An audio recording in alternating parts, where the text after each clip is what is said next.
파트고요. 중학교 2학년 내신입니다. 학교 내신 제대로 보기 위해서 이 문제를 더 열심히 한다 생각하시면 되겠죠. 중학교 2학년 내용을 튼튼하게 하면서 물올까지도 여러분들이 해볼 수 있게끔 하죠. 냉. 종이 부터 주세요. 냉. 저도 좀 냉.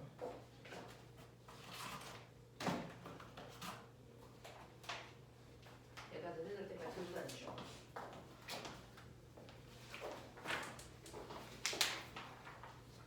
세워줘. 하연이 있지? 여기 남는 것도 있으니까 이따가 부족하면은 가져가면 되고 주문 이걸로 종이배 접으면 안 돼. 근데 종이배 접을지도 모르지. 비행기밖에 못 쳐가지고. 종이배도 못 접어. 와 진짜 모자른 새끼들. 나중에 종이배랑 학 접는 거 가르쳐줄게. 물어 끝나고. 어떻게 적어요? 와 씨. 학을 이걸로 적을 수가 있어요? 학. 학 정사각형으로 만들어야 그러니까요. 되는 거 아니에요? 잘라. 자르면 될 거 아니야. 어떻게 해요? 그래요? 어떻게 해요는 도대체 뭘 어떻게 해요 야? 아 이렇게 적어가지고 선생님 종이배. 얘네 다 뒤진다. 경찰 불러? 자, 오늘 우리가 좀 바쁘게 가자. 선생님이 뒷부분에 문제풀이 시간을 잡아먹으면 선생님 잡아먹으려고 하기 때문에 끝내야 됩니다. 자, 선생님하고 오늘 하셔야 되는 거 이제 전기에 대한 얘기해서 오늘까지로 이로 마무리하죠. 자, 그러면 전기를 우리는 뭐 시킨다 그러냐면요. 중학교 때 전기를 발생시킨다 이렇게 얘기합니다. 자, 그러면 이 칠판도 전기를 띠게 할 수 있니? 네. 네. 도체도 부도체도 모든 물질은 다 전기를 띠게 할 수 있다. 라는 얘기 알고 계시죠? 자, 그러면 모든 물질을 전기를 다 띠게 할 수 있어? 이유가 뭔데? 라고 하면 모든 물질을 쪼개요. 그럼 쪼개다 보면 더 이상 쪼갤 수 없는 가장 작은 입자 뭐가 남니? 원자가 남죠. 됐어? 그래서 모든 물질이 전기를 띨 수 있는 건 사실은 원자의 구조를 이해하시면 누구나 다 알 수 있는 거죠. 더 이상 쪼갤 수 없는 가장 작은 입자가 원자라고 했지만 사실은 원자는 가장 작지 않습니다. 원자 속에는 더 작은 입자들이 들어있어요. 쿼크까지 안 가도. 자, 그 중에서 원자의 중심을 우리가 뭐라고 그러냐면 이걸 원자 핵이라고 불러요. 그 원자 핵이라는 중심 부분에는 사실은 플러스 전기를 띠는 입자도 있고요. 전기를 띠지 않는 입자도 들어있습니다. 그 중에서 전기를 띠는 입자를 우리가 뭐라고 부르냐면 이거를 양성자라고 부르고요. 전기를 띠지 않는 입자를 우리가 중성자라고 부릅니다. 그죠? 전기를 띠는 입자인 양성자가 실제 양성자 한 개가 띠는 전기적 세기요. 그 전기적 세기를 실제 값은 얼마냐면요. 6.67 곱하기 10의 마이너스 19승 쿨롱입니다. 됐어? 네. 자, 그리고 바깥쪽에 뭐가 있냐면 마이너스 전기를 띠는 입자도 있어요. 그 마이너스 전기를 띠는 입자를 우리는 전자라고 부르는 거죠. 그 중에서 얘 누군지 알죠? 얘 누굽니까? 아보가드로. 아이씨, 아보가드로스 말고 원소기요. 나트륨입니다. 자, 나트륨은요. 아보가드로스가 나오는구나 여기에서. 자, 아보가드로스는 꼬매가 이렇게 쓰지 이렇게. 그렇죠. 와, 자, 그러면 나트륨이 있는데 나트륨은 원자 번호 몇 번일까요? 11번. 11번입니다. 자, 원자 번호가 11번이라는 이 원자 번호는 어디서 왔는 줄 아세요? 원자의 성질을 결정하는 양성자의 개수입니다. 그러니까 원자 핵 속에 무려 11개의 양성자가 들어있어요. 그렇다면 얘 실제 원자 핵의 전기적 세기는요. 양성자가 11개 있으니까 이거의 11배입니다. 됐어. 그럼 얼마일까요? 계산하고 싶지 않죠. 이겁니다. 그래서 실제로 양성자 하나의 전기적 세기가 이거고요. 실제 전자 하나의 전기적 세기는 얼마냐면 마이너스 6.67 곱하기 10의 마이너스 19승 쿨롱이에요. 전기적 세기는 똑같은데 극만 반대야. 됐어? 근데 실제 값으로 계산하니까 너무 숫자고 작고 복잡해. 그래서 이렇게 실제 값으로 쓰는 거 우리가 의미가 없으니까 이거 상대적 값으로 나타내자 라고 하는 거죠. 그래서 양성자 하나의 상대적 전기적 세기를 플러스 1로 하는 거예요. 전자의 상대적 세기를 마이너스 1로 하는 것 뿐입니다. 됐어? 그렇다고 1쿨롱은 아닙니다. 그냥 1이라고 본 거예요. 그러니까 나트륨이라고 하는 아이는 원자 핵 속에 플러스 전기를 띠는 양성자가 11개 있고요. 전자도 11개 있어요. 됐어? 그래서 두 개의 세기가 똑같기 때문에 성격은 반대고요. 그래서 정기적으로 무슨 상태입니까? 중성 상태입니다. 이렇게 이렇게 원자라고 이름을 붙이려면 조건이 있습니다. 원자는 반드시 정기적으로 반드시 중성이어야만 원자라고 부를 수 있죠. 자, 그러면 얘네들은 원자 속에 전기를 띠고 있는 입자는 있지만 얘네들이 균형을 이루기 때문에 정기적 성질이 겉으로 드러나지 않아. 그러면 네, 알겠습니다. 네. 자, 그러면 지금 화원 애들 모여서 걔네들 우리보다 일주일 빨라서 일주일 빨리 모여서 막대 눌러. 그래서 지우 보고 있죠. 정신 보이는가? 네, 이지우 보고 있죠. 자, 그래서 균형을 유지하기 때문에 중성이라고 하는데 그러면 전기를 띠게 한다는 건 이 균형만 깨트리면 돼. 맞냐? 이 균형만 깨트리면 전기를 모든 물질은 다 띠게 할 수 있다. 그렇죠? 네, 그러면 균형을 깨기 위해서는 어떤 놈인가를 빼거나 더 넣으면 돼. 그럼 우리는 누구를 움직일까? 전자. 전자를 움직여요. 양성자를 움직이지 않고. 이유가 뭘까요? 못 움직여서. 아니요. 무거워서. 네. 실제로 질량이 작으면 어떤 일이 발생하냐면 A는 뭡니까? M분의 F죠. 똑같은 크기의 힘을 주더라도 질량이 작을수록 가속도가 크다입니다. 가속도가 크다는 얘기는 쉽게 움직일 수 있다라는 얘기거든요. 그래서 우리는 양성자와 전자 중에 질량이 훨씬 더 작은 전자를 움직이는 방법으로 전기를 발생시킨다 이 얘기예요. 그래서 전기를 발생시키는 방법은 바로 원자 속에 있는 전자를 뭐 시킨다? 이동시키는 방법으로 전기를 띠게 할 거다. 이 얘기가 핵심인 거야. 됐어? 가벼워서. 됐죠? 그 중에서 전자를 내가 뺀다면 이거 뺐어요. 그럼 전자가 11개가 아니고 10개가 되네요. 양성자는 11개네요. 됐어? 양성자는 움직이지 않고 전자만 움직였으니까 그럼 얘는 뭡니까? 양성자. 플러스 예. 1의 전기를 양이온. 띠고 있는 입자입니다. 이거를 화학에서는 일가 양이온이라고 하고요. 물리에서는 플러스 전하라고 부릅니다. 그래서 물리에서는 얘를 플러스 전하라고 부릅니다. 됐죠? 내가 전자를 더 넣었다고 쳐요. 여기다가 전자를 넣으면 전자가 11개가 아니고 12개가 됐다고 치죠. 그럼 플러스 11인데 얘가 마이너스 12면 그래서 마이너스 1의 전기를 띠고 있는 입자로 바뀌어요. 이걸 마이너스 전하를 띠는 입자라고 부릅니다. 그래서 화학에서는 양이온, 음이온이라고 표현하지만 물리에서는 전하라고 부른다고요. 그래서 이런 식으로 해서 전기를 띠게 하는 게 바로 전기를 발생시키는 거다. 그래서 우리는 전기를 발생시킬 때 전자를 이동시키는 방법으로 전기를 발생시킨다. 그러면 전자를 이동시킬 건데 그럼 꼬맹아 A에 있던 전자를요 B로 이동시킵니다. 그러면 A의 입장에서는 전자를 잃었죠? 무슨 전기 띠니? 전자를 잃었죠? 무슨 전기 띱니까? 마이너스가 줄어들었으니까 무슨 전기 띱니까? 플러스를 띄워요. 그래서 자 B는 전자를 얻었죠? 그러니까 무슨 전기를 띄겠습니까? 마이너스 전기를 띄워요. 그래서 이런 식으로 전자가 이동을 하면 전자를 잃은 애는 플러스 전기를 띄고요. 전자를 얻은 애는 마이너스 전기가 발생됩니다. 그럼 이렇게 전자가 갔어? 나 궁금해. 전자가 A에서 B로 갔다? 가고 나서 그 다음에 전자가 어떻게 돼? 이동한 전자가 어떻게 돼? B에 가만히 정지되어 있을 거야? 아니면 계속 갈 거야? 계속 가요. 둘 중에 하나야. 나는요 계속 가지 않고 그냥 B에 고정시켜 놓을 거예요. 정지시켜 놓을 거예요. 그래도 얘네도 전기 띄죠. 그래서 전자를 이동시킨 다음에 그 다음에 전자를 그 자리에 정지시켜 놓고 전기를 띄게 한다. 이걸 뭐라 그럽니까? 정지된 전기, 이게 정전기예요. 이게 정전기를 발생시키는 겁니다. 그래서 그러지 않고 전자를 B 쪽으로 갔다가 그 방향으로 계속 가게 해. C, D, E 전자가 한 방향으로 계속 흐르게 합니다. 이건 뭡니까? 이걸 뭐라 그럽니까? 나는 전자를 흐르게 했다. 전류를 발생시켰다. 이렇게 얘기하는 거예요. 되겠습니까? 그래서 전기를 발생시키는 방법은 전자를 이동시키는 건데 이동시키는 후에 전자가 한 지점에 정지되어 있으면 정전기를 발생시키는 거고요. 전자가 한 방향으로 계속 흐르게 되면 전류를 이동시키는 겁니다. 그래서 이 방법으로 전기를 발생시키는 겁니다. 그래서 그럼 그 중에서 저는 전자를 이동시킨 후에 한 지점에 고정시킨 정전기를 발생시킬 거예요. 정전기를 일으킬 수 있는 방법에는 몇 가지가 있습니까? 중학교 1학년 거 배우고 왔다고 너네가 나한테 얘기했잖아. 마찰전기. 그쵸. 정전기를 발생시킬 수 있는 첫 번째 방법이 물질을 마찰시켜서 마찰전기를 발생시키는 게 정전기를 일으키는 대표적인 방법인데 마찰전기를 일으킬 때 조건이 있었던 거 알죠?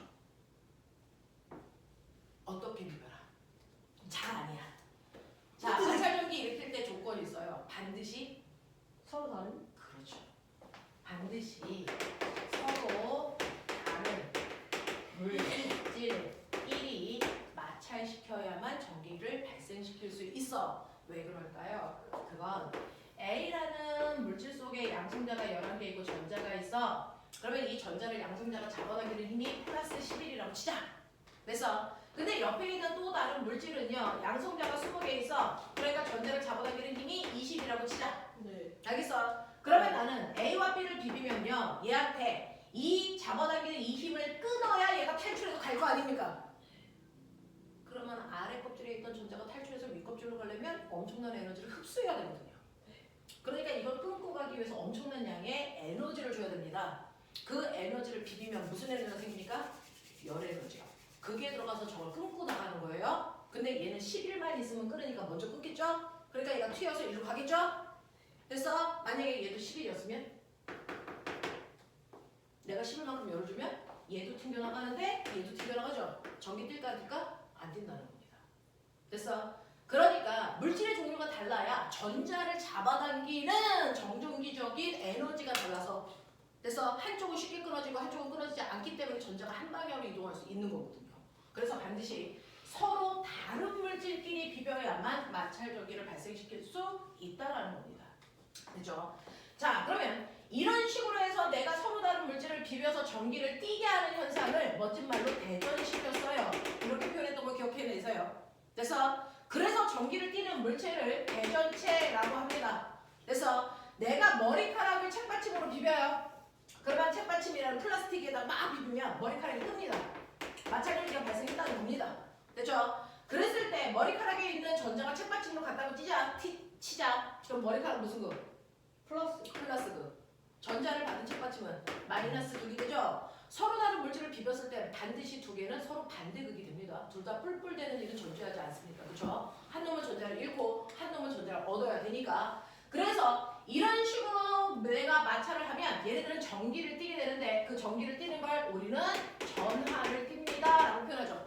그래서 한 놈은 플러스 전하, 한 놈은 마이너스 전하를 띱니다. 이때 같은 극끼리는 서로 뭐합니까? 밀어내는 멋진 말 청력이 작용하고요.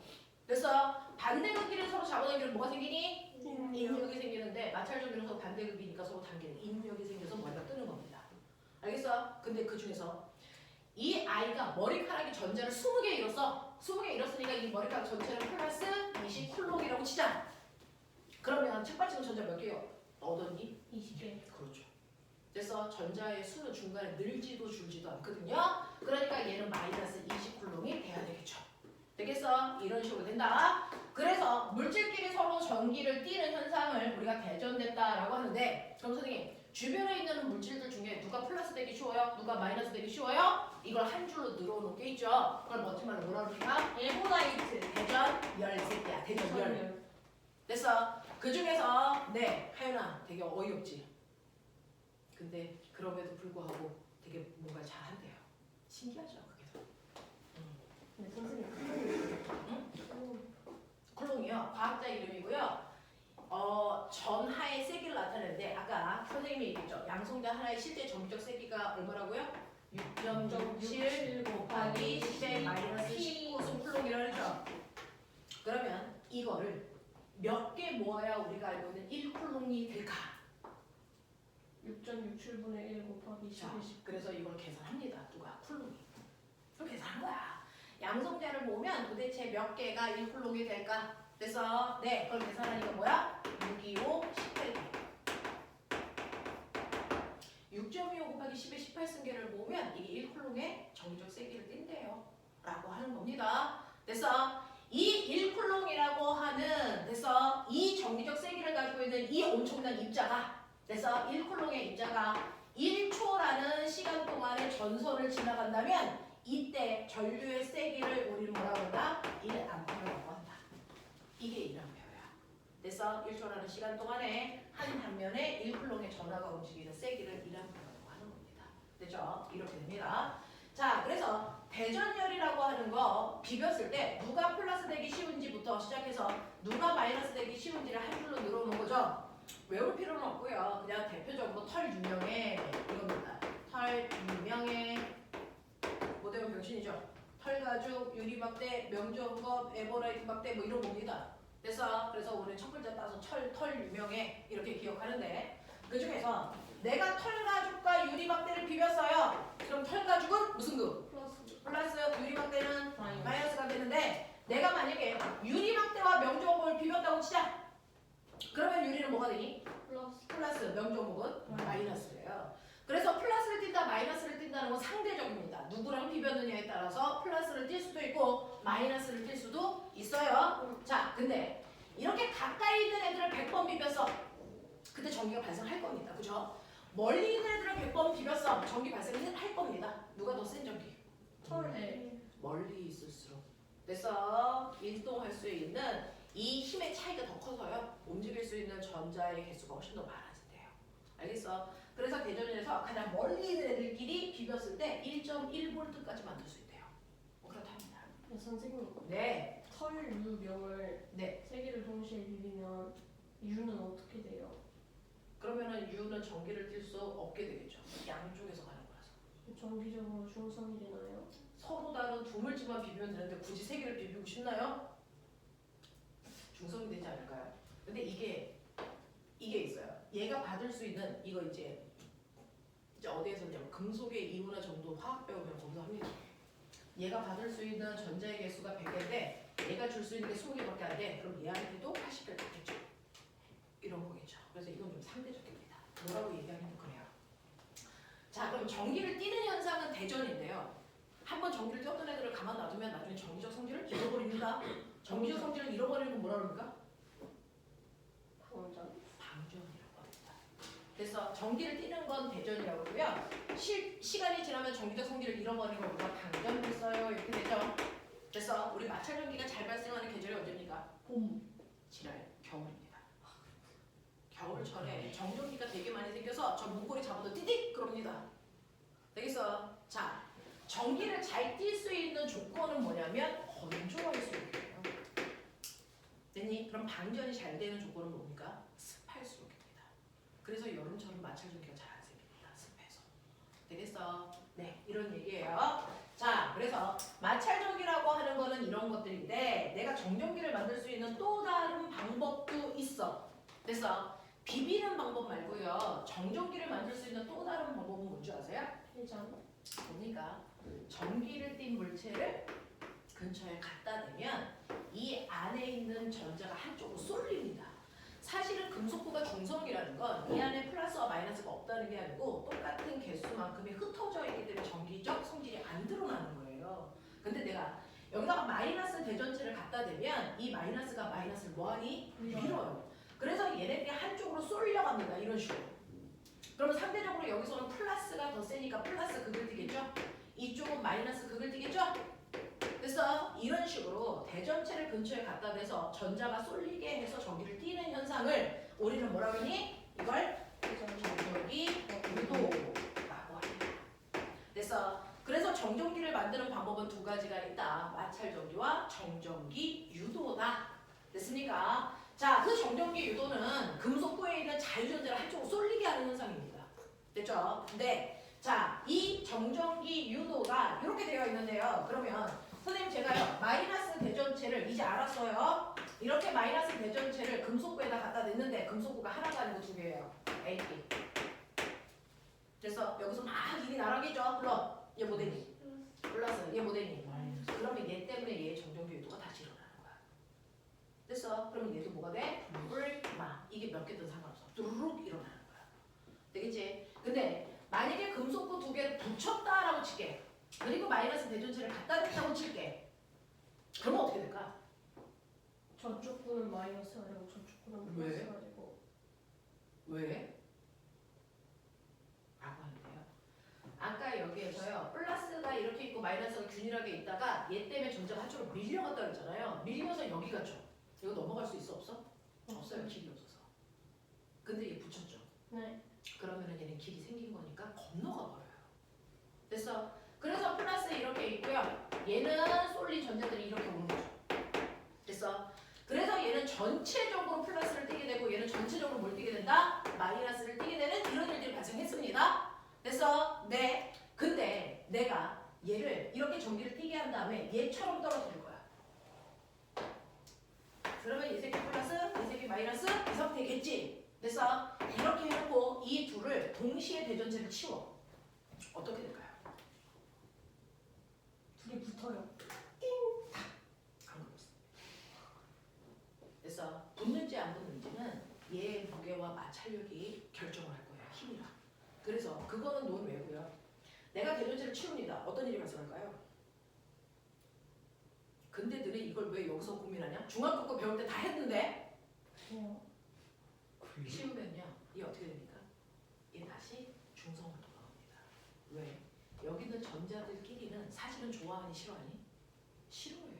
지네들끼리 뭐가 작용합니까? 청력이요. 됐어. 근데 얘네들이 이렇게 모여있는 건 여기 있는 셈 마이너스가 얘네들을 밀었기 때문에 어쩔 수 없어서 붙어있는 거야. 됐어. 그랬다가 얘네들을 밀어내 얘를 치우는 순간 얘네가 이렇게 붙어있을 이유가 있어 없어? 없어요. 제자리로 돌아갑니다. 됐어? 제자리로 돌아간다고요. 이런 식으로. 그래서 얘 금방 대전체를 치우면 뭐 되니? 중성입니다. 원래대로 돌아가요. 얘 어떻게 될까요? 얘 어떻게 될까요? 그대로. 얘는 돌아갈 수 없습니다. 여기 있던 전자가 건너갔잖아요. 길이 끊겼어. 그러면 얘가 다시 와야 되는데 길이 끊겼잖아요. 못 와요. 그러니까 얘는 계속 플러스, 얘는 계속 마이너스의 상태를 유지합니다. 방전 안 돼요. 그러고 나서 시간이 지나면 방전되겠죠. 되겠어요? 이렇게 됩니다. 차이점 이해하시겠어요? 이런 성질을 이용해서 만든 도구가 있어요. 정전기 유도를 이용해서 만든 도구를 우리가 뭐라 그러니? 검정기. 그렇죠. 이걸 검정기라고.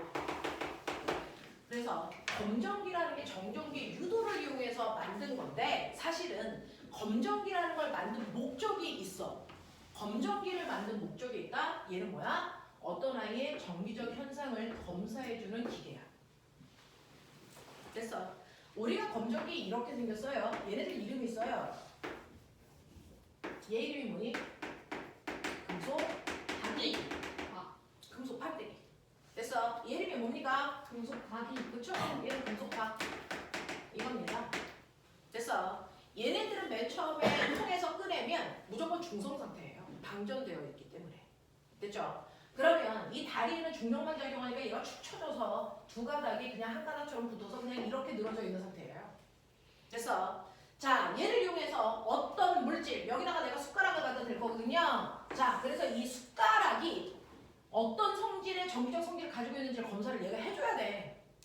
됐어? 자, 해주기 위해서 검정기는 반드시 어떤 상태여야 된다? 축 처진 상태. 아니요? 헛소리 하지 마세요. 자, 이 검정기가 누군가의 정기적 성질을 검사해주기 위해서 검정기는 반드시 위아래가 같은 극으로 대전되어 있어야만 됩니다.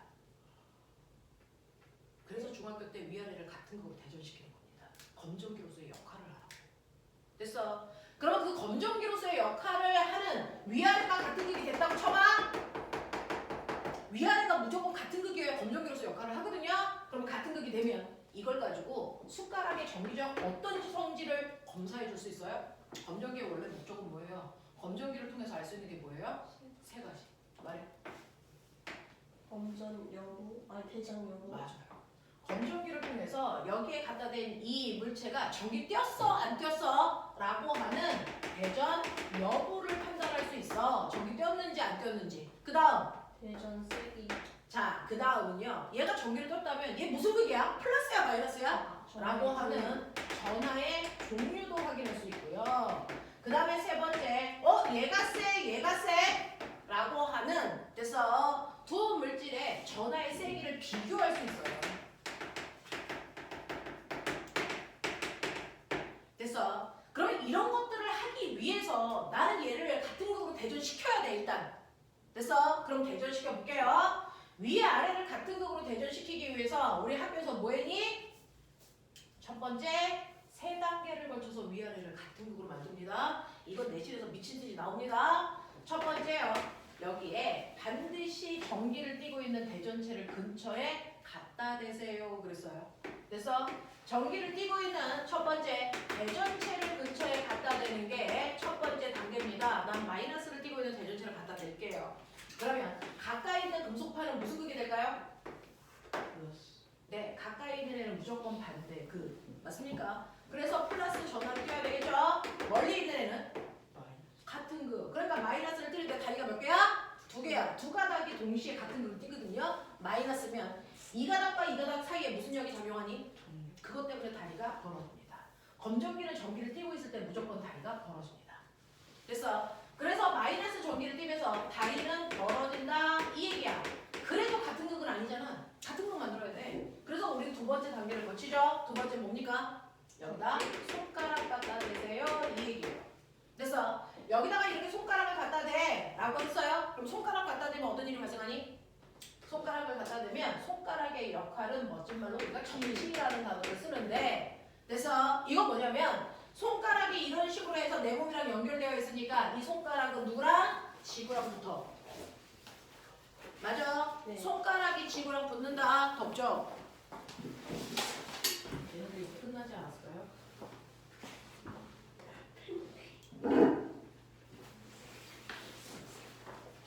자, 손가락이 이렇게 돼서 지구랑 연결해줘요. 그래서 접지는 지구랑 접촉시켜요 이 뜻이에요. 그래서 지구랑 접촉시키면 지구는 무한대의 전자를 주기도 하고 받을 수 있는 공간이에요. 언제까지? 중성될 때까지. 그래서 접지는 중성될 때까지 전자를 이동시켜준다 이 뜻입니다. 그러면 내가 손가락을 갖다가 대서 접지시키는 순간 그래서 손가락은 누군가를 중성으로 만들어줍니다. 누구였죠? 금속박입니다. 그래서 손가락의 역할은 언제나 금속박을 중성으로 만들어주는 역할을 합니다. 금속박이 무슨 극이든 상관없습니다. 그래서 중성으로 만들어줍니다. 그러니까 얘가 중성이 되면 다리가 뭐 할까요? 오므라들겠죠. 그럼 보면 중성이 되려면 얘는 지금 마이너스였거든? 전자가 어디로 가야 돼? 금속박에서 손가락을 타고 지구로 가야 돼. 됐어? 언제까지? 중성될 때까지만 가는 거야. 됐죠? 그러면 중성이 돼서 얘 다리가 오므라들었어. 자 그럼 금속박은?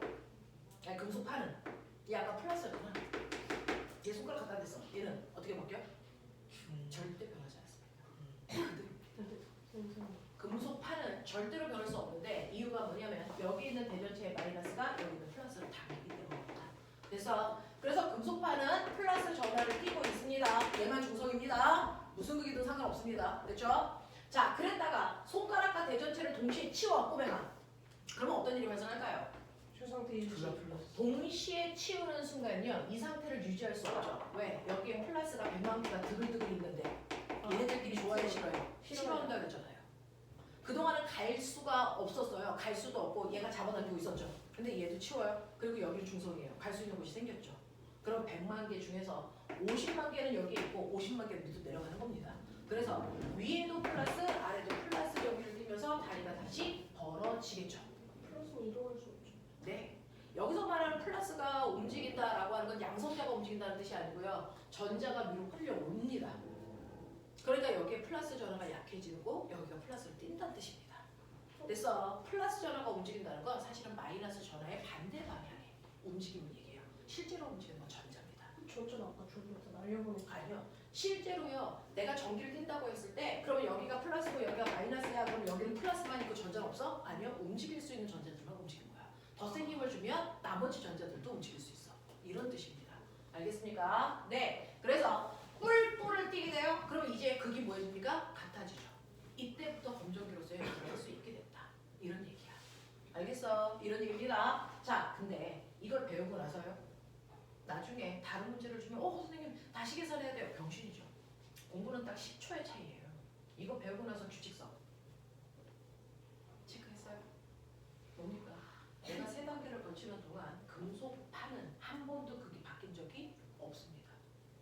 금속방만 반대극이었다 중성이었다 같아지는 겁니다. 무슨 말인지 알겠어? 이런 변화를 갖는다. 자, 그럼 이제 너네 해봐. 내가 지금 마이너스 대전체를 갖다 댔었는데요. 거꾸로 플러스 대전체를 갖다 댈 테니까 금속판하고 금속박하고 순서대로 부른다. 자, 얘 뭐니? 마이너스. 마, 풀, 풀. 이거 뭐니? 마, 마, 중성, 중성. 얘 뭐니? 마. 마. 됐죠? 검정기는 어려운 게 아니니까 규칙성을 못 찾는 거죠. 되겠어? 이런 식으로 해서 같은 극을 띄게 됐다고 치자. 그래서 검정기가 이런 식으로요. 마이너스와 마이너스 같은 걸 꼈다고 치자. 근데 내가 숟가락을 갖다 대니까 이 A라는 숟가락을 갖다 대는 순간 금속박이 지금보다 더 벌어져. 됐어? 숟가락 저기 꼈니? 대전이라고 판단할 수 있다며. 손가락 저기 떼니? 떼었습니다. 무슨 극 떼니? 생각해봐. 더 벌어지려면 얘가 서로 미는 청력이 뭐 해줘야 되니? 세져야죠. 그러려면 마이너스가 더 내려와야죠. 네. 더 내려오려면 이 새끼가 뭐 해야 됩니까? 마이너스. 마이너스여야죠. 생각을 그렇게 하시는 거예요. 그래서 그래 놓고 여러분들 규칙성 찾으시는 거죠. 아, 대전체하고요 검정기하고 같은 극일 때는 뭐한다? 같은 극을 갖다 대면 뭐한다? 같은 극을 갖다 대면 뭐한다? 더 벌어진다. 그래서 반대 극을 갖다 대면 뭐한다? 네, 오므라든다. 그래서 이런 얘기 됐죠? 그럼 선생님 같은 극도 반대 극도 아닌 중성이었으면요? 안 움직여야죠.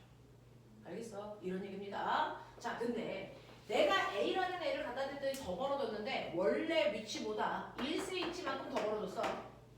자, 반대극인 아이를 갖다 대니까 오므라들었어. 원래 위치보다 1.5cm만큼 더 오므라들었어.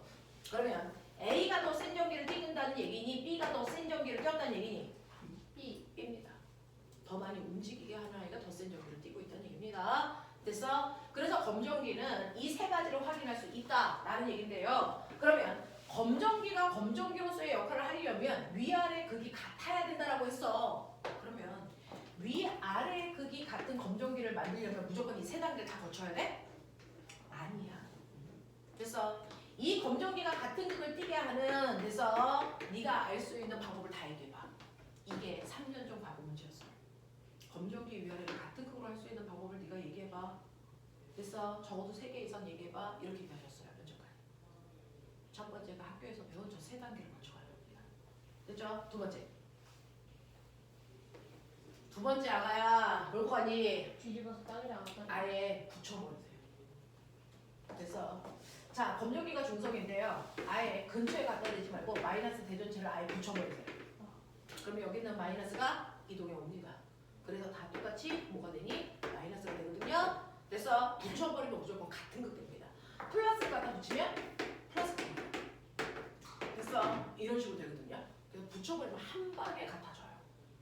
됐죠? 또요! 올 것 같습니까? 실제로요. 얘가 중성일 때야 전기를 띄는 방법이 광전효과. 네? 광전효과야. 실제로 이렇게 원자핵이 있고 전자가 탈출하고 싶은데 자본한계 힘 때문에 탈출을 못한다 그랬죠? 그럼 이거 탈출시키려면 에너지 필요하다 그랬죠? 그래서 아까 비벼서 열 에너지 줬죠? 그러면 여기에서 줘야 되는 에너지는 반드시 열이야? 아니야. 다른 형태의 에너지 줘도 돼. 뭐 주면 돼? 비대에너지.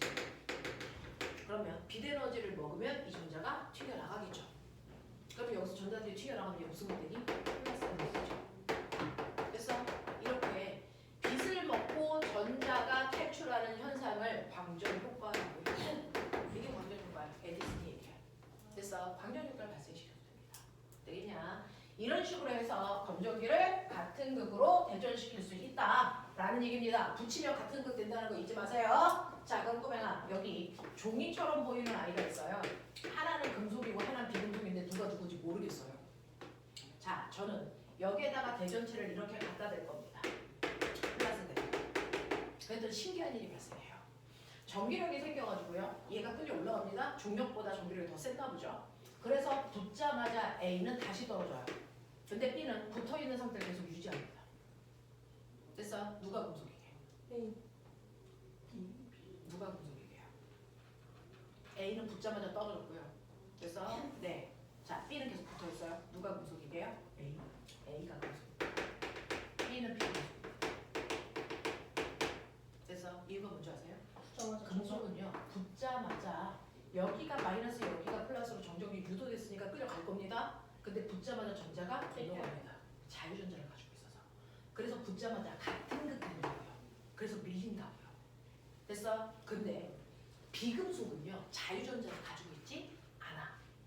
자유전자를 가지고 있지 않으면 실제로 이렇게 물질이요. 한 놈이 플러스 마이너스 이렇게 되어 있는 원자로 되어 있는데 전자들처럼 금속처럼 전자들이 막 나갔다 들어왔다 이렇게 못해요. 자유전자가 없으니까.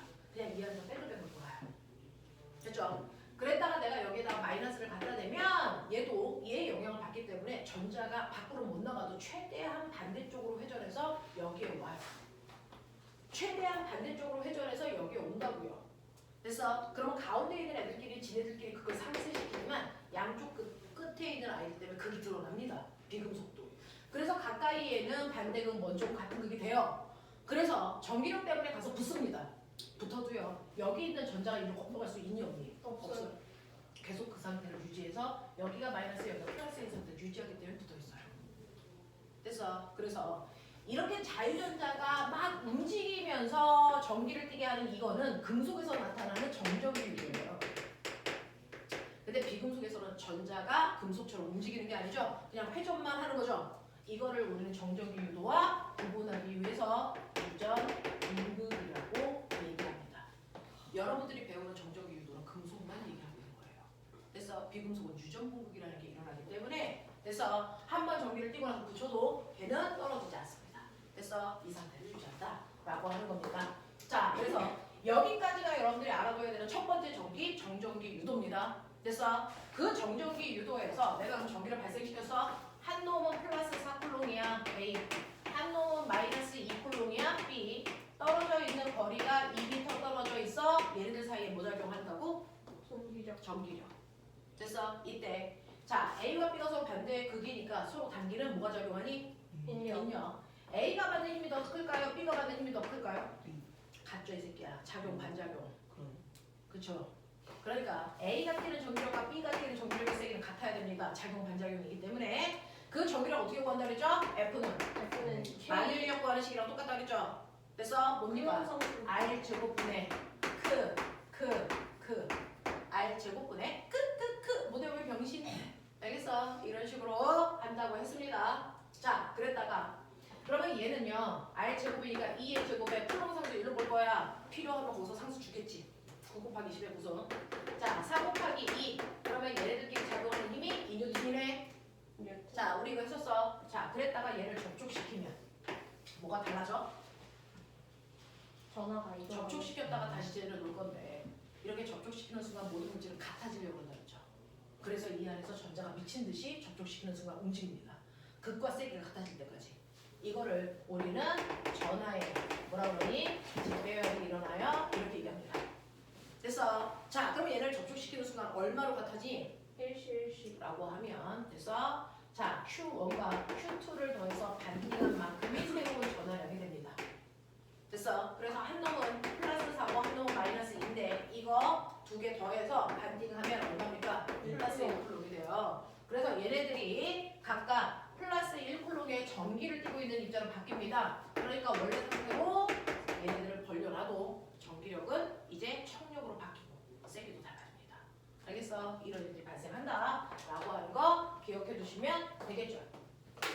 자, 그러면 이런 식으로 여러분들이 보시는 정전기에 대한 얘기를 했어요. 그러면 이제 두 번째는 뭡니까? 흐르는 전자 전류입니다. 알겠어? 자, 여기부터는 조금 엄청 집중하자.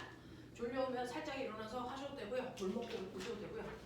그래서 물 마시고 와도 돼요. 빨리 가서 물 마시고. 네.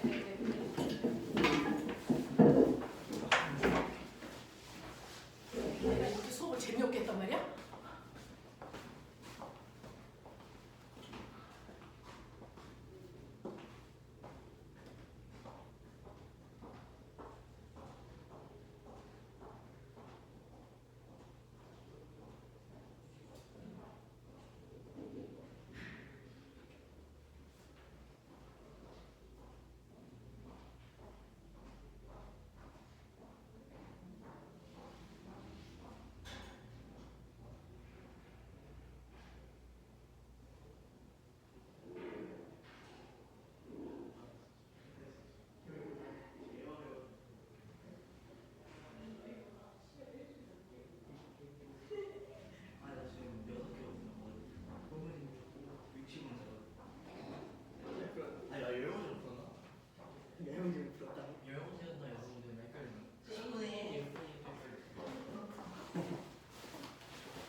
50도 25개. 기분이 맞냐? 저희 몇 분 동안 불어요? 1시간이요. 시험 네. 가는 시간이요. 쟤는 2시간. 30문제 근데 2시간. 우리도 있고요. 그래? 쟤는 쟤는 30분이 60문제 2시간인가? 네. 그렇죠. 60문제죠. 60문제 2시간. 야 우리 KF 잠깐 봐. 자, 그러면 이런 식으로요. 전자가 한 방향으로 움직여서 그 자리에 정지되어 있는 상태로 전기를 발생시키는 걸 정전기라고 한다면 전자가 한 방향으로 계속 이동해 가는 걸 전류라고 해요. 그래서 우리 이제 전류에 대한 얘기를 하자라는 얘기입니다.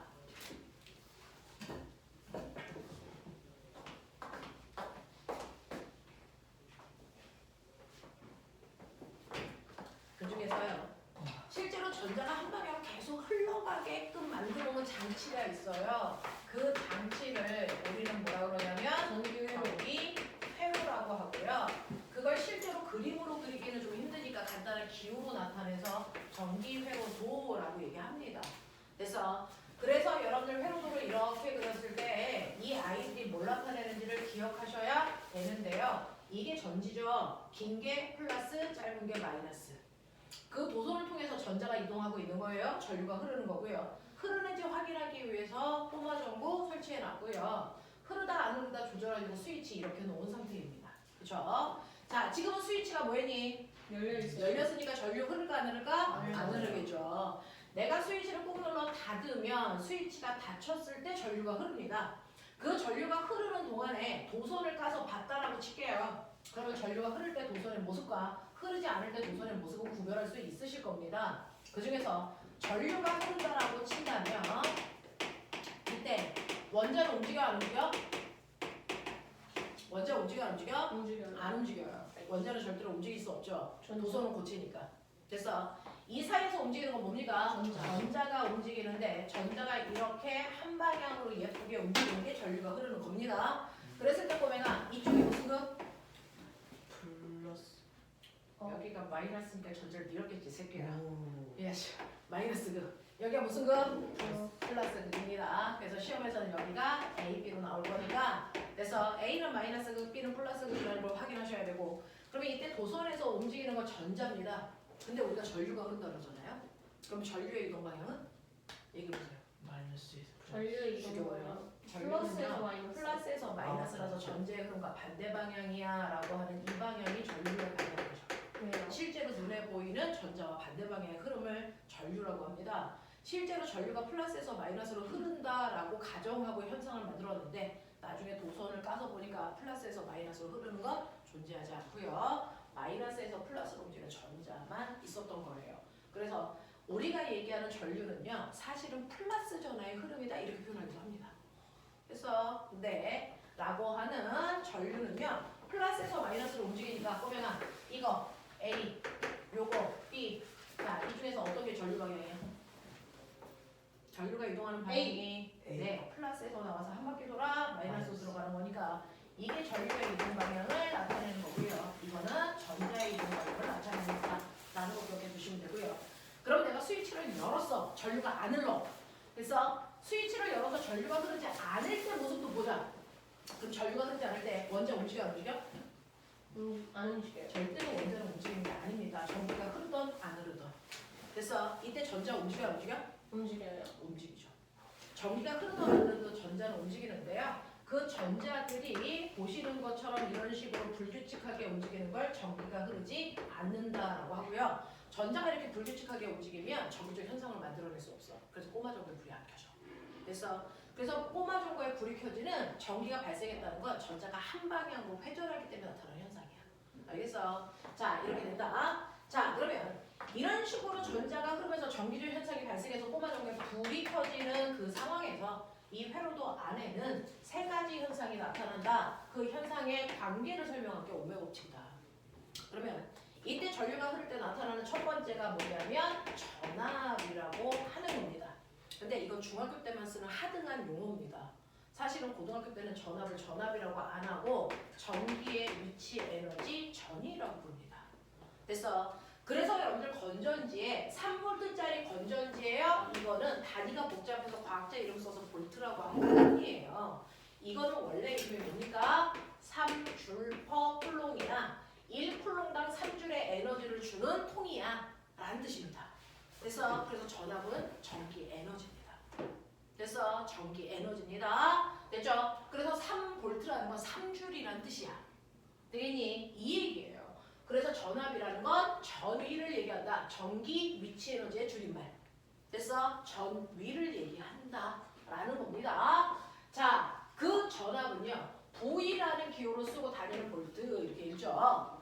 자, 그 다음에 두 번째 이렇게 전압을 걸어주면 전하가 흐른다고요. 그 전하의 흐름을 우리가 전류라고 하죠. 그중 아까 말씀드렸습니다. 전류의 단위가 암페어인데 1암페어라는 거의 정의는 우선에 1초라는 시간 동안에 1쿨롱의 전하가 움직이는 빠르기예요. 그래서 다시 말해서 I는 T분의 Q야. 납득하니? 그래서 네, 시간하고 전하를 기호로 나타낸 거야. 그럼 머리 있는 척해. Q는 뭐니? TI. IT 갖고 못 외운 병신이야.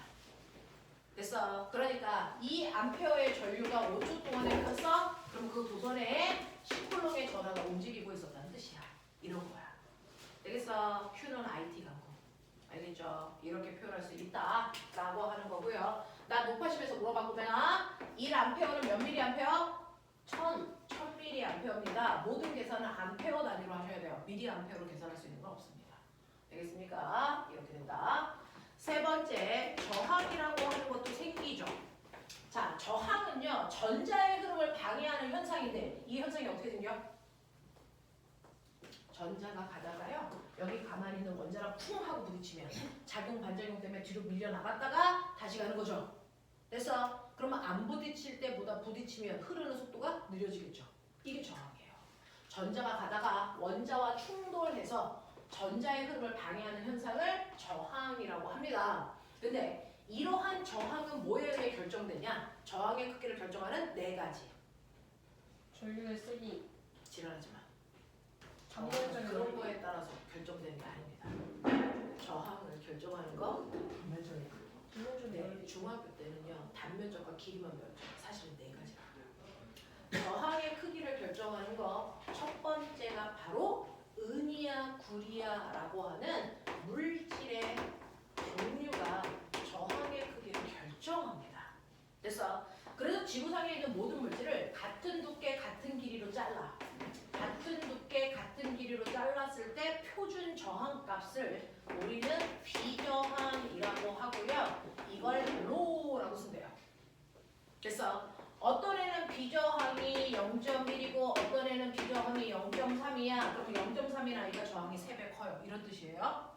되겠어? 저항이 엄청 커서 전류가 흐르지 않으면 그 물질을 우리가 뭐라 그러니? 부도체. 됐어? 저항이 작아서 전류가 잘 흐르면 뭐라 그러니? 도체. 됐습니까? 네. 자, 그래서 고체일 때는 전기가 잘 흐르지 않아에 따라 부도체, 도체 나누죠? 액체일 때는요? 전류를 잘 흐르게 해주는 액체를 뭐라 그러니? 평신들, 수용액. 실알. 이온화. 자, 전해질. 나온다. 그래서 액체일 때 전기를 잘 흐르게 하는 물질을 전해질이라고 하고요. 액체일 때 전기가 잘 흐르지 못하는 액체를 우리가 비전해질 이렇게 얘기해요. 자, 그 중에서 액체일 때 전기가 잘 흐르는 이유는 액체 속에 반드시 이온이 떠다니고 있기 때문이에요. 그러니까 소금을 물에 녹인 수용액은요, 소금이 물에 녹으면서 양이온과 음이온으로 나눠지기 때문에 소금으로 전기가 흐르는 전해질입니다. 그래서 내놔. 쟤네들도 주게. 맛이 약간 잠 깨는 맛 아니야 이거? 아니면 아니에요. 잠 오는 맛이야? 그냥 오렌지. 오렌지 맛이에요.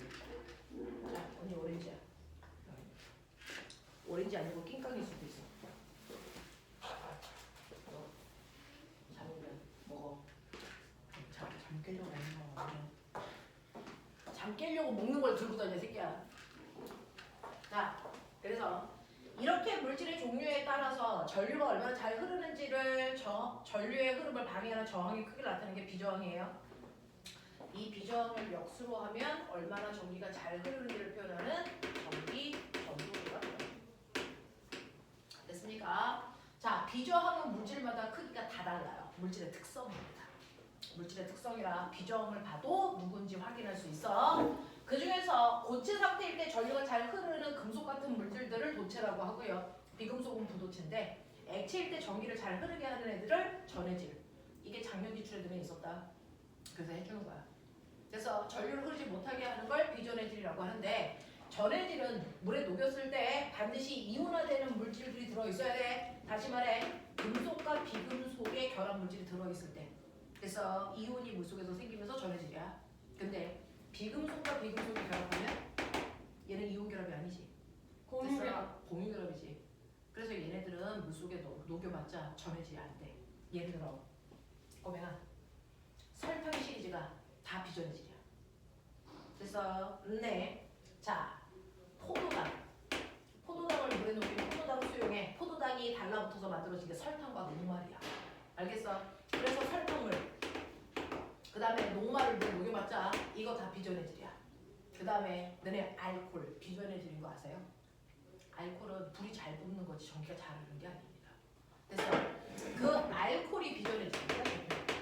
알코올 중에 먹을 수 있는 알코올을 뭐라 그러게? 소주. 지랄에 에탄올. 먹으면 안 되는 알코올 에탄올. 메탄올. 어렵네. 자 어쨌든 알코올이야. 얘네들 비전해질이야. 그래서 그리고 순수한 물을 뭐라 그러게? 증류수. 그렇지. 얘네들이 대표적으로 비전해질입니다. 교과서에 나오는 합법적인 애들은 얘네들입니다. 합법적. 합법적인 얘네들이에요. 포도당 시리즈와 알코올과 증류수. 됐습니까? 이렇게 된다는 거 기억을 좀 해봐 주시면 되겠죠. 자, 첫 번째 저항의 크기를 결정하는 건 물질의 종류다. 그래서 모든 물질을 같은 크기로 잘라놓고 저항의 값을 비교하는 걸 비저항이라고 한다. 근데 같은 물질이라도 길이가 길어짐에 따라서 저항은 달라진다. 기억나요? 길이가 길어질수록 뭐라고?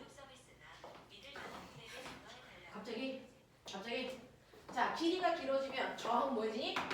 커지죠. 자, 세 번째 단면적이 커지면 단면적이라는 건 멋진 말이죠? 그냥 굵기야 굵기. 굵어질수록 저항은 작아집니다. 근데 저항의 크기를 결정하는 게 4개라고 했죠? 그럼 물질의 종류, 길이, 굵기 말고 하나 더 있다는 거죠? 그게 온도입니다. 온도. 됐어. 자, 그 중에서 온도가 높아지면 저항이 어떻게 돼요? 그 물질마다 달라요. 온도가 높아지면 저항이 커지는 게 도체입니다. 됐어. 근데 온도가 높아지면 오히려 거꾸로 저항이 작아지는 아이가 있습니다. 이게 부도체나 반도체입니다. 그래서 여기를 온도라고 할게요. 여기를 저항이라고 할게요. 온도가 높아질수록 저항이 커져? 이 새끼 도체야. 됐어. 온도가 높아짐에 따라서 저항이 작아집니다. 자, 근데 얘는 이렇게 작아지고 얘는 이렇게 작아져요.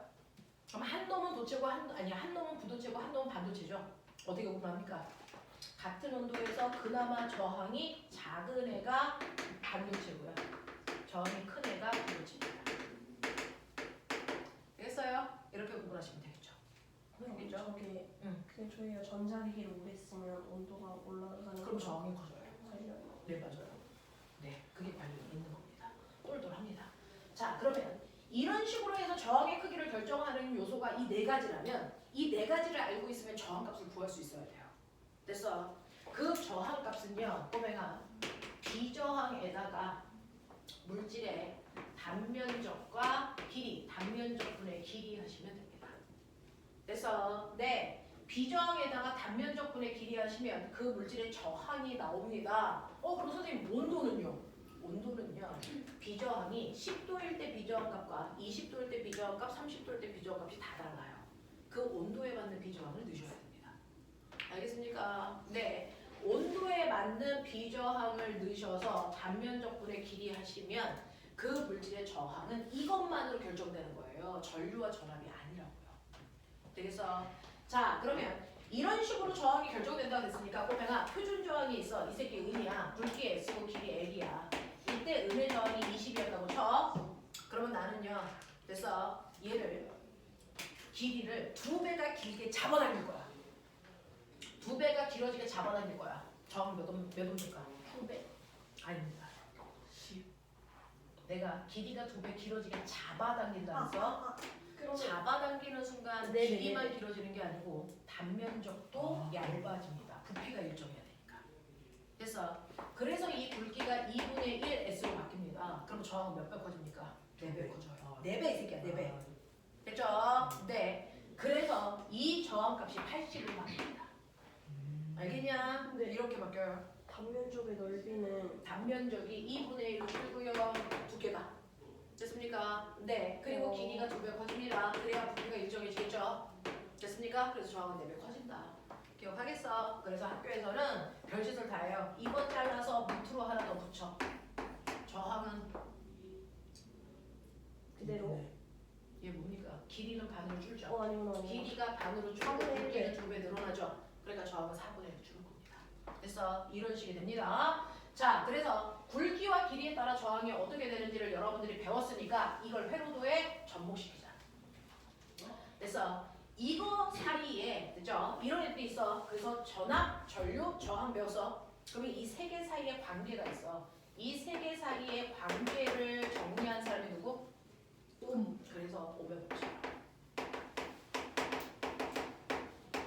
V는 물론 아야. 그쵸.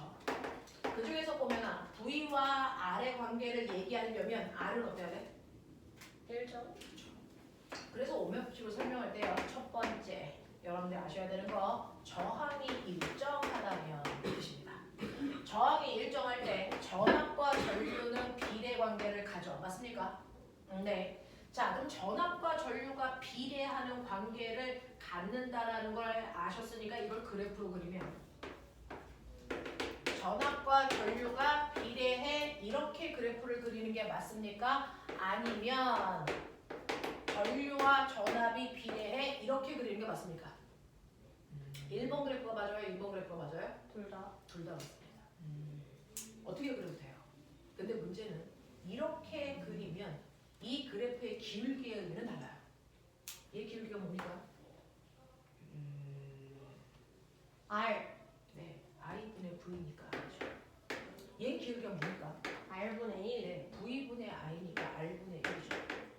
됐어. 그러면 내가 얘를 A라고 하고 이렇게 그려놓은 걸 B라고 할게요. 저항 누가 커요? A가 큰 겁니다. 그랬을 때 A와 B의 저항의 비율이 1대2라고 칠게요. 됐어? 그러면 얘네들은 같은 물질입니다. 굵기 같습니다. 길이만 다릅니다. 길이 비율이 몇 대 몇입니까? 2대. 길이 비율이 몇 대 몇입니까? 아. 길이와 1대2. 저항은 비례하잖아요. 그러니까 몇 대 몇입니까? 1대2이다. 단면적 비율은 몇 대 몇입니까? 만약에 길이는 같다면 2대1. 그렇죠. 그래서 자 이거 C고 이거 D입니다. 누가 저항이 큽니까? D가 더 큽니다. 아. 기울기가 저항분의 1이니까 정신 차리셔야 돼요. 그래서 저항의 비율이 C 대 D가 만약에 됐어 1대 2라면 됐어 얘 길이 비는 몇 대면? 길이 비 1대 2 단면적 비율은 2대 1 알겠습니까? 이렇게 가시는 게 와. 맞다고요. 알겠죠? 정신 차리셔야 됩니다. 자 그러면 저항이 일정할 때 전압과 전류는 비례했어. 두 번째 전류가 일정하면 전류가 일정할 때 전압과 저항은 저항이 비례. 비례하죠. 그래서 세 번째 전압이 일정하다면 반비례. 아. 네 맞아요. 전류와 저항은 무슨 관계가 있어요? 반비례 관계가 있습니다. 그러면 이 관계를 증명해 주세요. 네. 이 관계가 아니고 아니요 이 관계가 아니고요. 요 관계 증명해 주세요. 이거 어떻게 확인할 수 있어요? 전류가 일정할 때 전압과 저항이 비례한다는 거 증명해 주세요. 그거 중학교 2학년 때 배운 거예요. 네. 전류가 일정할 때 저항과 전압이 비례한다는 걸 됐어? 내 증명해 달라고요. 그거 어떻게 했습니까? 아예 1하면 되는 거 아니에요? 그게 어떻게 했습니까? 저항의 직렬 연결로 증명했잖아요, 새끼들아. 와. 그게 이거 하는 거잖아요. 됐어? 첫 번째 저항이 3옴이라고 치자. 두 번째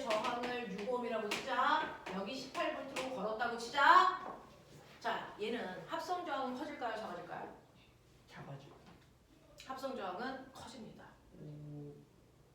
왜 커질까요? 길이만 늘어나서. 그렇죠. 아. 얘는 저항이 하나 있을 때보다 하나를 더 달았는데 옆으로 달았으니까 이렇게 됩니다. 저항이 길어지는 효과가 나타납니다. 그러니까 합성 저항은 커지겠죠. 맞습니까? 그래서 직렬 연결일 때는 합성 저항이 커지니까 합성 저항은 낱낱이 저항을 더한 값으로 계산한다. 정신 차리셔야 돼요. 시험 보러 가셔야 되는 사람들이 됐죠? 네, 이렇게 구하셔야 돼요. 그러니까 얘는 3옴이고 6옴이니까 합성 저항은 9옴이에요. 이렇게 가는 게 맞다고요. 되겠죠? 길어지는 효과이기 때문에 더해야 합성 저항이 나와요. 되겠니? 자, 그러면 이렇게 됐을 때요. 꼬맹아, V는 IR이거든요. 여기 18V고 얘가 9옴이래요. 몇 암페어가 흐르니? 2암페어가 흘러요. 됐어? 그러면 이쪽으로 2암페어가 흘러갈 때 건전지 지나서 전자가 나오는 거잖아요. 됐어? 얼마로 충전해 가는 줄 아세요? 18V로 충전해 간다. 다시 말해서 18줄의 에너지를 충전해 간다. 이 뜻이라고요. 그래서 그러면 2암페어니까 우리는 쉽게 전자 2개 나간다 이렇게 생각해 보자고요. 그래서 그러면 전자가 2개가 나갈 때 18V로 충전해 간다는 얘기는 전자 하나당 몇 볼트로 충전한다는 거야? 9볼트이에요. 18V로 충전한다는 얘기예요. 선생님이 아까 뭐라 했어요? 볼트는 됐죠? 18줄 쿨롱. 그래서 1쿨롱당 18볼트 주는 거니까 전자 하나당 18볼트씩 에너지 충전해줘. 이 뜻이야. 그러니까 얘도 18줄, 얘도 18줄의 에너지를 가지고 전자 2개가 가. 그래서 이 얘기입니다. 그러면 얘는 이 에너지를 가지고 가는데요. 이 에너지 언제 써요? 저 저항을. 저항 지나갈 때 쓰는 거잖아요. 다시 말해서 이 저항이라는 건 전기 제품이에요. 전기 제품은 무슨 에너지를 전환합니까? 만약에 제가 형광등이라면 전기 에너지를. 전기 에너지를 비에너지로. 비대에너지로 전환하는 거예요. 그래서 전기 에너지를 갖다 줘야 된다고요. 그럼 걔를 비대에너지로 바꿔서 불 켜는 거라고요. 알겠어요? 근데 얘가 지나가면서 몇 명의 꼬마 정보한테 전기 에너지 줘야 됩니까? 9마리. 그러니까요. 됐어. 전자 2개가 얘한테도 에너지를 주러 갈 거야. 그러면 여기에 전자 몇 개 옵니까? I1에 몇 암페어?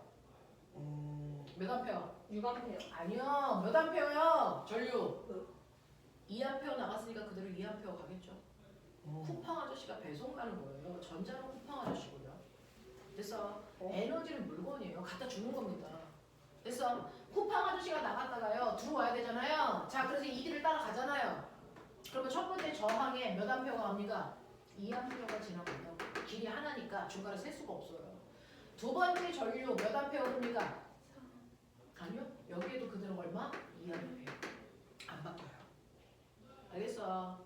그래서 전자는요. 전선이란 통로를 통해서 가는데 길이 한 길이라서 2암페어가 그대로 갑니다. 그래서 자 그러면 실제로 여기에서 전자가요. 이 첫 번째 저항을 지나갈 때 몇 볼트의 에너지 섞여요? 라고 하는 겁니다. 그래서 자 그래서 보시면 직렬 회로에서는 길이 하나니까요. 전체 전류나 낱낱이 전류나 반드시 같아야 된다. 아시겠어요? 네. 그러니까 얘는 직렬 회로는 뭡니까? 보세요. 전류가 일정한데요. 납득하냐? 전류가 일정한데요. 됐죠? 자 그러면 세 번째. 나는 저기 V1, R1에서요. 얼마만큼의 전압 쓰는지 궁금해. 그럼 V는 IR이니까 V1은 I1 곱하기 R1으로 계산하면 돼. 됐어. V는 IR이니까요. V2는 I2 곱하기 R2로 계산해서 우리는 여기서 얼마의 전압을 썼는지 여기서 얼마의 전압을 썼는지 계산할 수 있단 말이야. 자, 근데 얘는요. 2암페어고 3옴이야. 몇 볼트 쓰는 거야? 6볼트 쓰는 거고요.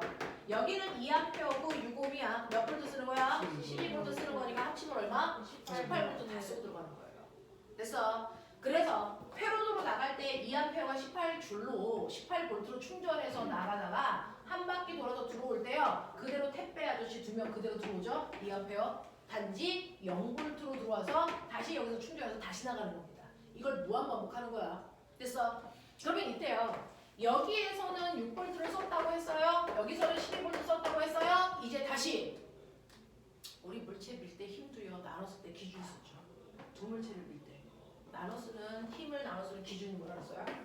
내 거 다 쓰고 넘기기. 그러니까 힘을 주는 기준이 뭐라 그랬어요? 내가 여기서 30N의 힘으로 밀 거예요. 여기서 몇 뉴턴 씁니까? 몇 뉴턴 써요? 20. 20. 여기서 얼마 씁니까? 10. 그렇게 나눠 쓰는 기준이 뭐랬어요? 질량이라고 써요. 됐어? 근데 여기서 전압을 나눠 쓰잖아요. 전압을 나눠 쓰는 기준이 뭘까요?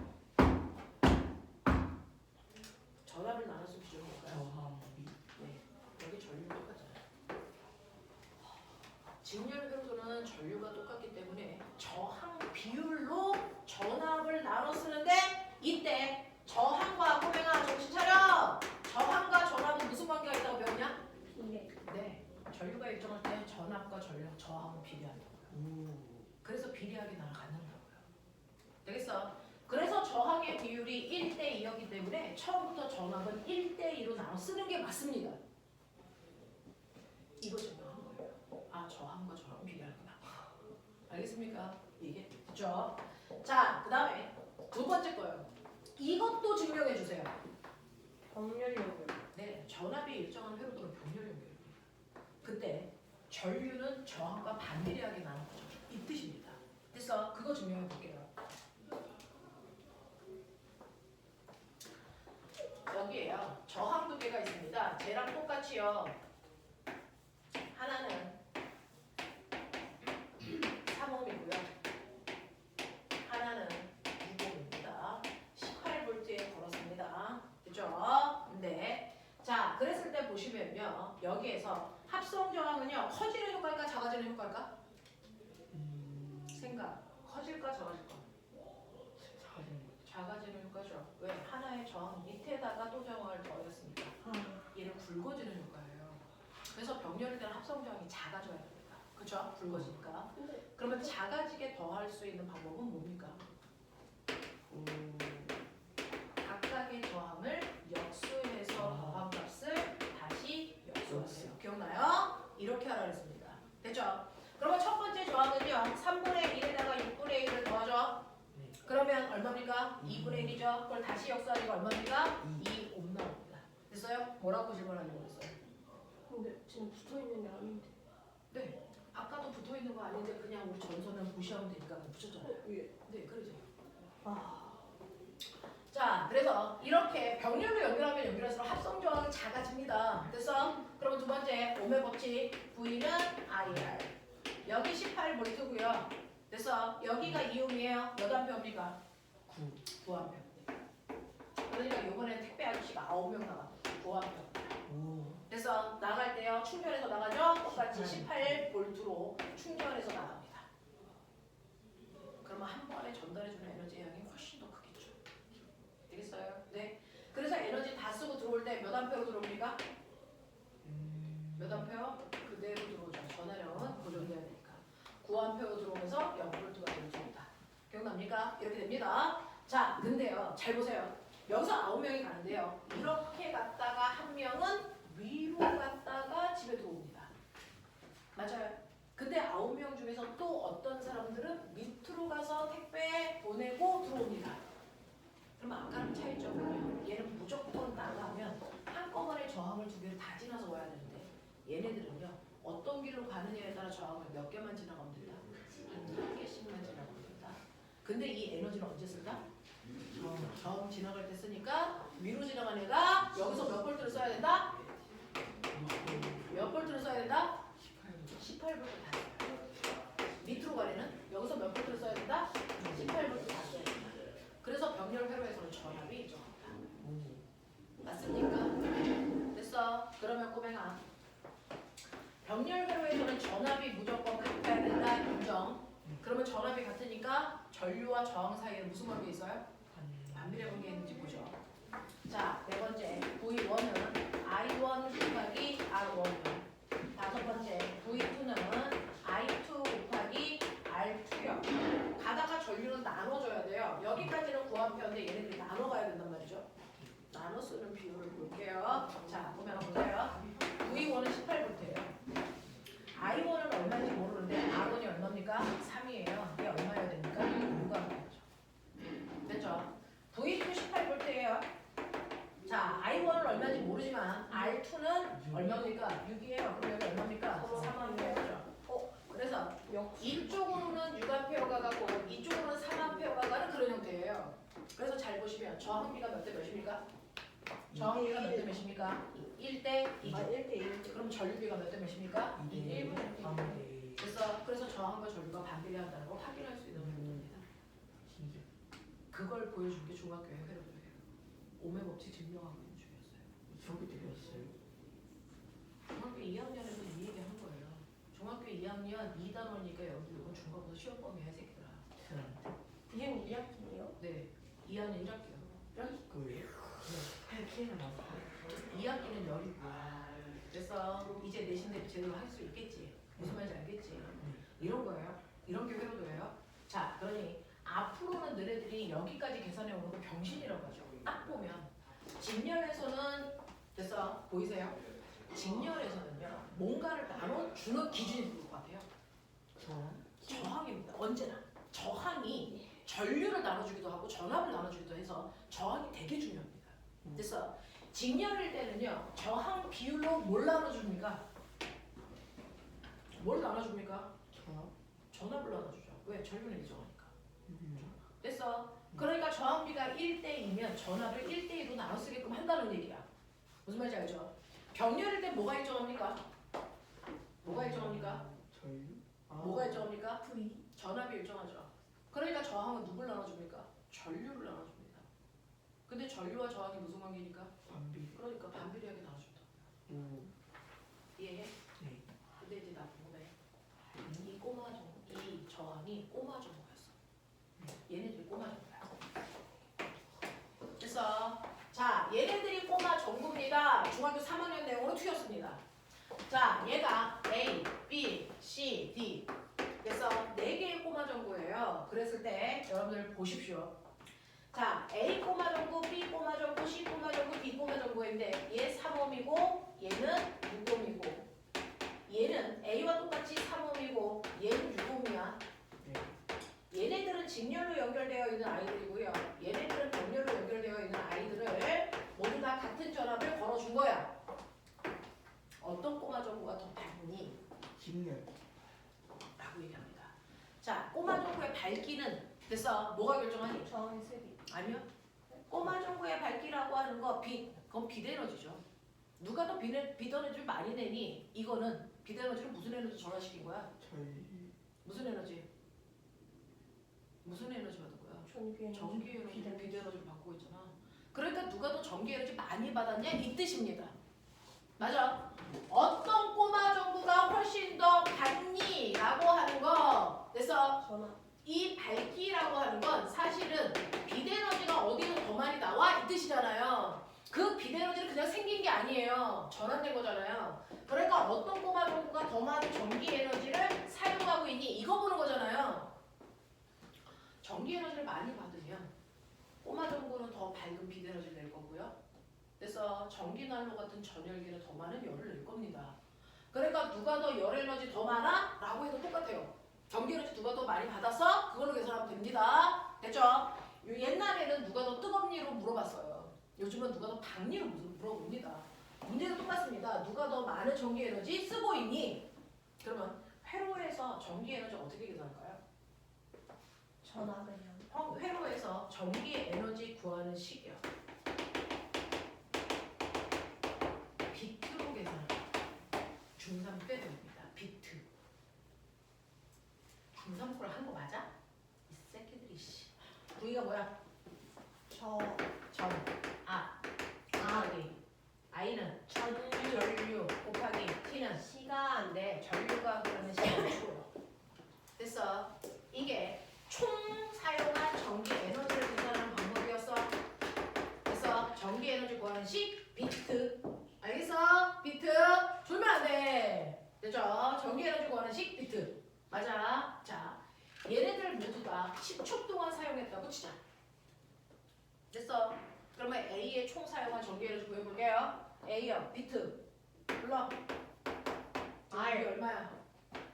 저기 V 얼마야? 저기 직렬. 18. 직렬일 때 3옴에서의 육. 전압이요. 얼마나 그랬어요? 6이라고 했잖아요. 그래서 6 곱하기 전류는 얼마나 그랬어요? 2A 곱하기 시간은 10초요. 그러니까 이 꼬마 정보의 밝기는 얼마입니까? 120줄만큼의 전기 에너지 받았으니까 120줄만큼 밝아요. 됐어. 자, B는요. 불러요. 12 곱하기 2 곱하기 10이니까 얼마입니까? 240이죠. 이 새끼가 2배 더 박네요. 맞아요? 네. 자, C요. 불러요. C요. V 6 곱하기 아이씨. 정신 안 차려? V 8이죠. 곱하기 6 6 곱하기 10 10이요. 얼마 나오니? 1080 1080 나오죠. 얘는 120인데 얘는 1080이야. 답이 자체가 달라. 그죠? 연락했다는 뜻이야. 되겠죠? 얘는요? 18 18 곱하기 3 곱하기 10 얼마입니까? 540. 얘가 훨씬 밝아요. 그러네. 그러네. 근데 보면 이 밝기가요. 직렬하고 병렬 차이가 어마어마하게 나는데 요거 뭐 병렬인 얘네들 총 밝기 더하면 얼마니? 두 밝기를 하면 1620 1620이죠. 이거 어디에 있어? 빨리 찾아. 이거 어디에 있었어? 빨리 찾아. 책이에요? 1620. 저 7, 8에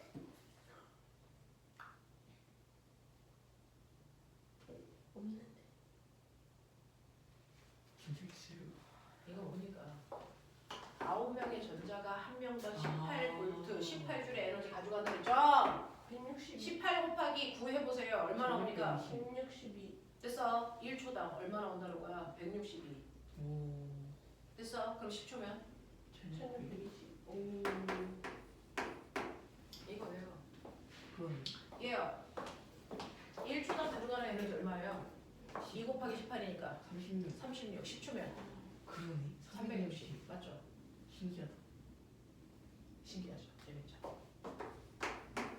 실제로 꼬마 정도 10초 동안 누가 더 밝아? 이래. 됐어. 네. 근데 꼬마야 굳이 10초 동안의 밝기를 비교할 필요 있었어? 네. 1초 동안의 밝기를 비교해도 그렇죠. 됐죠? 네. 1초 동안의 밝기로 보셔도 됩니다. 그래서 우리는 전기의 에너지를 구하는 방법은 비트인데 꼬마 정도의 밝기라든가 또는 저기의 전열기가 누가 더 뜨거워라고 하는 건 1초 동안에 사용한 전기 에너지로 보면 돼요. 그래서 굳이 숫자 낭비 10초 안 곱해도 된다고. 어차피 다 시간은 같을 거니까. 그러면 총 시간 동안에 사용한 에너지는 전기 에너지인데요. 1초 동안에 사용한 전기 에너지. VI 그 VI를 우리 뭐라 그럽니까? 아이젠발 전기 에너지다 그리고 이걸 전력이라고 한다. 나오고 있는 전력. 됐어. 그래서 전력은 1초 동안에 사용한 전기 에너지로요. 전기 에너지를 사용한 시간 t로 나누시면 전력이에요. 그래서 이 전력의 단위가 와트로 인륜의 단위와 똑같습니다. 1초 동안에 한 일, 1초 동안에 사용한 전기 에너지 같은 말. 전력이에요. 와트. 됐어. 그래서 얘는요. 얼마냐면 얘는 12와트고요. 얘는 24와트고요. 얘는 100 얼마입니까? 8와트고요. 얘는 54와트입니다. 됐어. 이렇게 되는 거고 이거 곱하면 1초 동안 사용한 와트 값이 나와요. 알겠어? 그러면 이제 꼬면 봐. 이제 한 번 하고 나서 10초 만에 똑똑해지는 방법. 자, 똑같은 저항을 연결하더라도 어느 쪽 회로가 훨씬 더 방리, 병렬 전열이 훨씬 더 밝습니다. 됐죠? 한 번에 더 많은 에너지를 수송해주기 있어서 어쩔 수가 없어요. 병렬은 훨씬 더 밝고 효율성이 커집니다. 그래서 우리 집에 있는 모든 전기 제품들은 다 무슨 연결이 되어 있니? 병렬 그러네. 그러네. 그쵸? 근데 병렬 중에서도 누가 더 밝아요? 이거 많이 병렬에서 찢어져 있는 거 어차피 전압이 똑같으니까 전류를 많이 받는 애가 더 밝겠죠. 전류를 더 많이 받는 아이는 저항이 작은 애 그렇죠. 그래서 저항이 작은 애가 더 밝아요. 그래서 병렬 회로가 훨씬 많고 그 중에서도 저항이 작은 쪽이 훨씬 더 밝습니다. 그래서 일일이 계산하지 않아도 됐죠. 그 다음에 직렬 회로인데 직렬 회로에서는 누가 더 밝니? 라고 하면 어차피 크네. 전류는 똑같을 거니까 전압이 크면 되겠죠. 전압은 누가 더 크니? 저항이 저항이 큰 애가요. 그래서 저항이 큰 애가 훨씬 밝아요. 이렇게 가는 게 맞죠. 그래서 같은 저항을 한 번은 직렬로 한 번은 병렬로 연결했을 때 누가 더 효율성이 높니? 라는 얘기를 물어볼 겁니다. 됐죠? 그 효율성이 밝기를 얘기한다 생각하시면 돼요. 이렇게 계산합니다. 됐죠? 자, 병렬 쪽의 효율성이 훨씬 더 높은 거고요. 병렬은 저항이 작은 쪽이 밝고요. 직렬은 저항이 큰 쪽이 밟을 수밖에 없었다. 알겠어? 네. 자, 그러면 우리가 지금 배운 전력이라고 하는 거 보면 전력 단위 시간 동안에 사용한 전기 에너지라고 그랬지? 전력 구하는 식 불러. VI VI. 너 머리 있지? V는 IR 그럼 여기다가 IR 넣어도 I 무방하지? 제곱R 그래서 I 제곱 R로 계산하죠. 됐어. 그럼 V는 IR이니까 I는 R분의 V지. 여기다 R분의 V 집어넣어도 합법적이야. 집어넣어봐. R분의 V 제곱 네, R분의 V 제곱. 이게 전력 구하는 방법이죠. 그래서 네, V는 IR이니까 여기 자리에 IR을 대입해서 정리해도 되고 I는 R분의 V로 바꿔서 넣어서 정리해도 되고 됐습니까?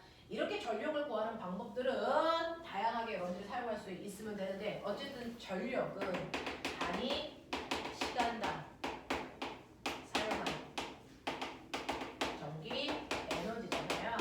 그러니까 1초 동안 사용한 전기 에너지다. 그럼 10초 동안 사용한 전기 에너지를 10배 하면 돼요. 되겠어? 라고 하는 전력에다가 꼬매가 사용한 초를 곱하면 전기 에너지 돼. 단위는 당연히 줄이고. 그럼 우리 집은 전기 에너지 사용한 만큼 전기세 내면 돼. 근데 우리 전기세를 얼마 만에 한 번씩 내? 한 달. 한 달. 그러면 이제 전기세를 전기 에너지로 내야 되니까 초를 계산하면 돼. 1시간은 몇 초? 60 지랄. 3600 1시간은 3,600초. 하루는 24시간. 그럼 3,600 곱하기 24. 거기다 한 달은 30.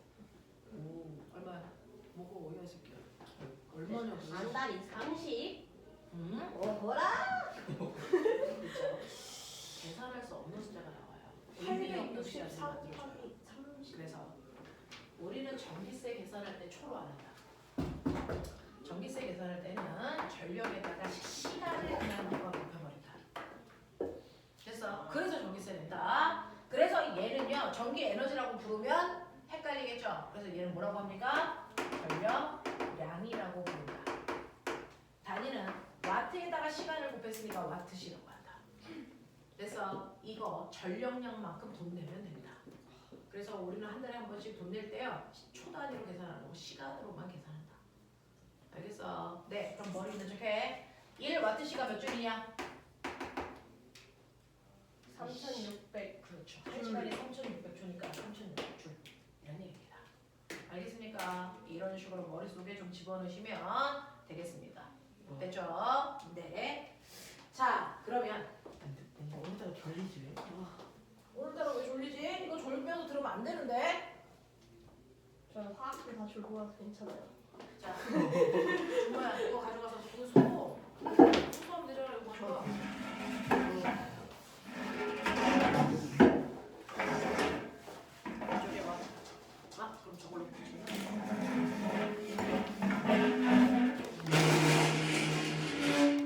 어서 하십시오. 주변 사람들은 일어나서 하시면 됩니다. 저 카메라 치워드리면 됩니다. 자, 그래서 네. 카메라가 다리가 길어집니다 네. 오늘 하윤이 엄청 힘들어하더라. 성장판 늘려버리기 다쳐있는 걸 다시 이거 실망이야 기가 막힐 줄 알았네 얘 키 커지는 게 네 키 커지는 거랑 전혀 상관이 없는데 왜 자꾸 얘 키를 크게 하래? 키 크면 뭔가 좋잖아요 세연아, 앞이 안 보이면 살짝 옆으로 튀어나와.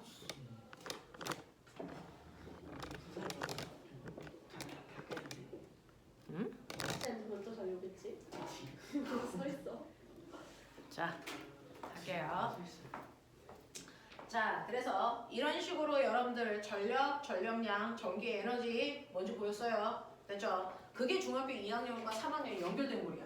그래서 중학교 3학년 때도요. 오매 법칙 모르면 전력량 계산할 수가 없어요. 됐죠? 이렇게 된다.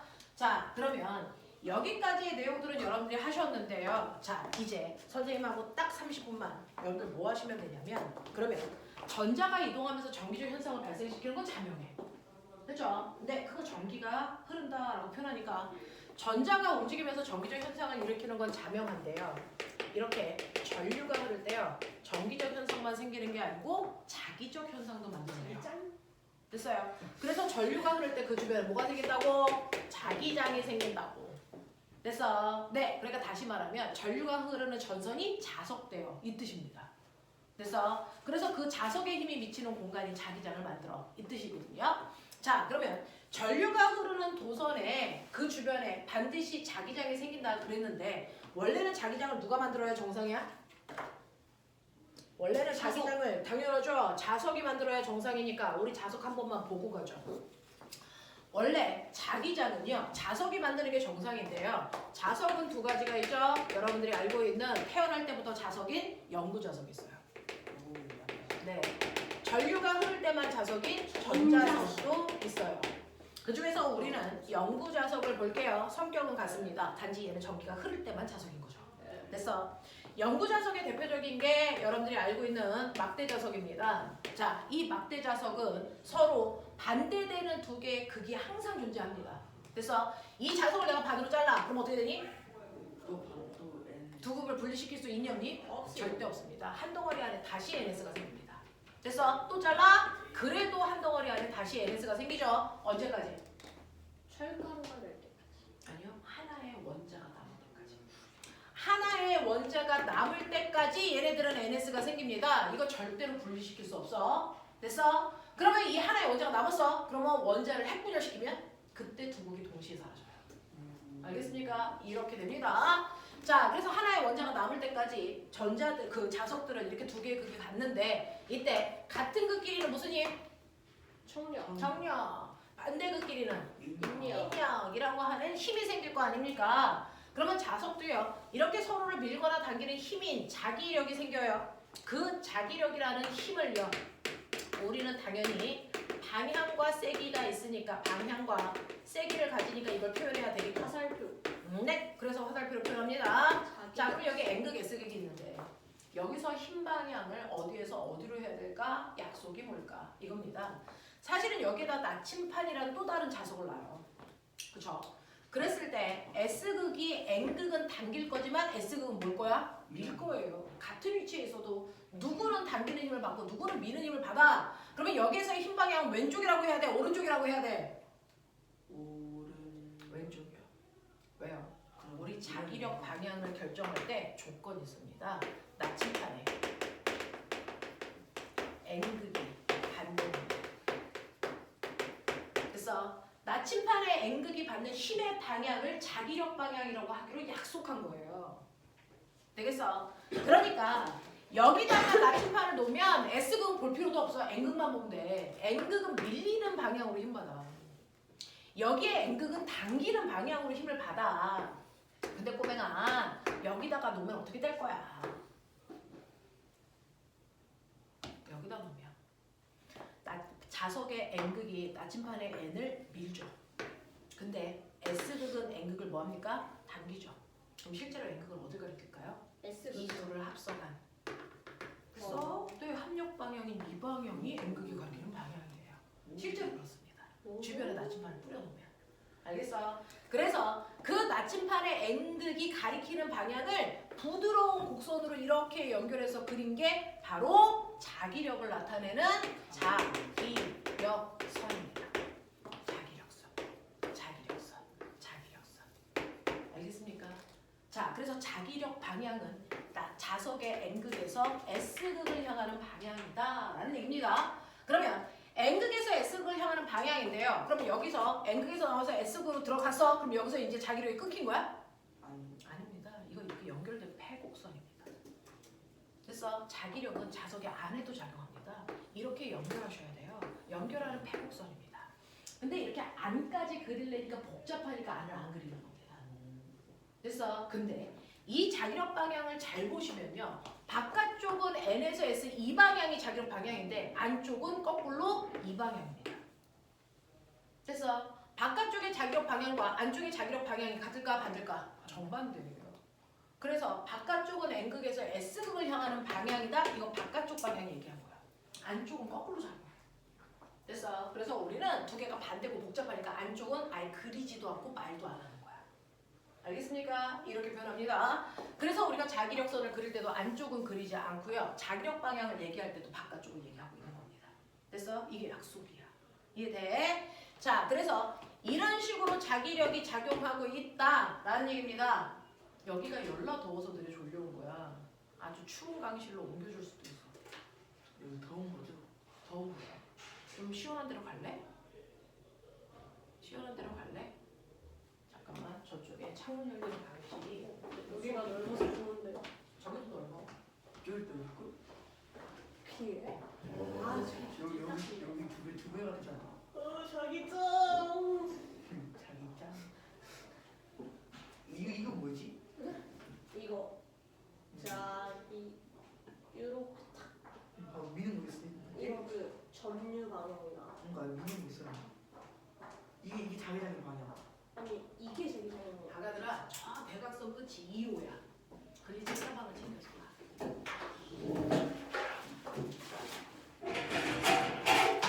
저 끝이 2호야. 이런 대각선으로 가.